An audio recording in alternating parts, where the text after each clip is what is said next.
So I mentioned each of our four corner wheels are able to turn. We commanded each of those four wheels through 30-degree range of motion while monitoring motor performance and suspension angles.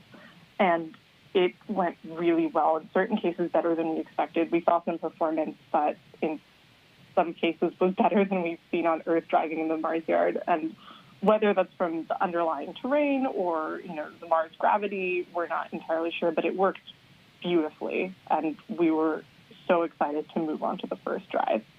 So if we go to A3, you'll see what our first drive actually did yesterday. So our plan, which executed perfectly, was to first drive 4 meters forward, that's about 13 feet, make a 150-degree turn to the left, counterclockwise, and then back up about 2.5 meters, about 8 feet. And then during that drive, we took a pause to image the touchdown contact patch on the tires, so where the tires made contact, or the wheels, I should say, where the wheels made contact with the ground when we landed.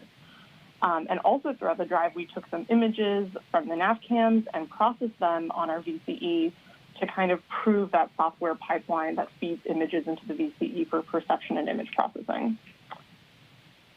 So our first drive went incredibly well. If we go to A4, you can see the wheel tracks that we left on Mars. I don't think I've ever been happier to see wheel tracks, and I've seen a lot of them.